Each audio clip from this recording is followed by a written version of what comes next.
Դարավոր պատմության և բազմազանության արդյունքում հայկական լեռնաշխարհը տարբերվել է իր յուրահատուկ մշակույթով։ Մշակույթի կարևորագույն կետերից է խոհանոցը։ Հայկական խոհանոցը ձևավորվել է Վանի թագավորության դարաշրջանում, երբ հայերը զբաղվում էին գյուղատնտեսությամբ, պատրաստի սննդանյութեր վերամշակելով։ Հայկական խոհանոցը ունի ավելի քան 3000 տարվա պատմություն։ Հայերը միշտ սերնդեսերունդ փոխանցում են ուտեստների բաղադրատոմսերը։ Տարիների ընթացքում դրանք փոխվում են, սակայն հայկական շունչը միշտ պահպանվում է։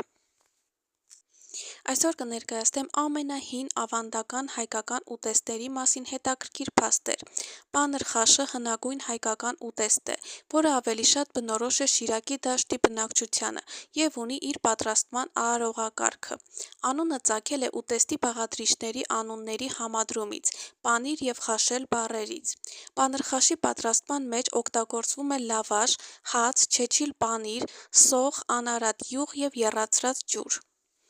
Արարողակարգը. Հավաքվում են բոլոր հյուրերը և ընտանիքի անդամները սեղանի շուրջ, բաժանվում են կավե խորը պնակներ բոլորին։ Տան տիրուհին կատարում է գործողությունների հերթականությունը։ Վերցնում է մեկ հատ լավաշ հաց և բաժանում մանր կտորների։ Վերցնում է մի փունջ չեչիլ պանիր և երկարությամբ նորից բաժանում բարակ թելիկների։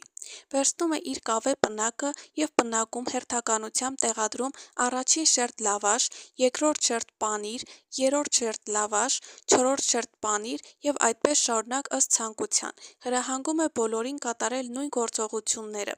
Տան տիրուհին բերում է նախապես արդեն յուղով լավ տապակած և կարմրացրած սոխը և լցնելու համար հարմար ամանով եռացրած ջուրը։ Յուրաքանչյուր ոք իր ուտեստի վրա ավելացնում է եռացրած ջուրը այնքան, որ ջուրը մի փոքր ծածկի մակերեսը, թողնում է ընդամենը 3 րոպե և այնուհետ քամում է ավելորդ ջրային մասը իր պնակից։ Ավելացնում են իրենց ուտեստի վրա նաև տապակած սոխը։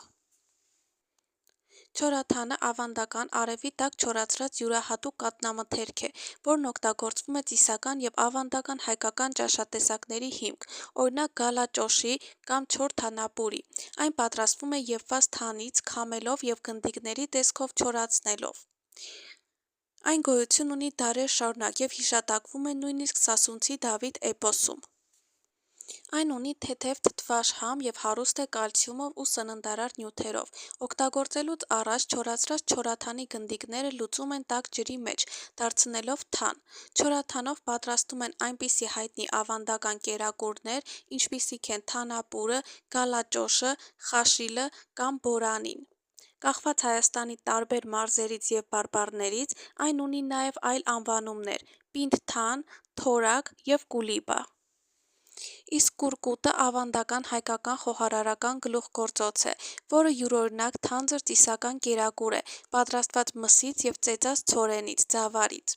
Արցախում և Սյունիքում, հատկապես Կապանում, կուրկուտը ոչ թե պարզապես սովորական ճաշատեսակ է, այլ ավանդական ու ծիսական ուտեստ, որը հիմնականում պատրաստում են ամանորին և ծննդյան տոներին։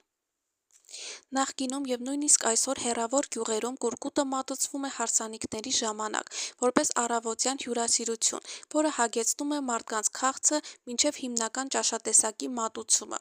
Ըստ ավանդույթի, կուրկուտը եփելու ընթացքում այն երբեք չեն խառնում։ Տեղացիները հավատում են, որ այդպիսով իրենց տնից հեռու կպահեն խռովությունները։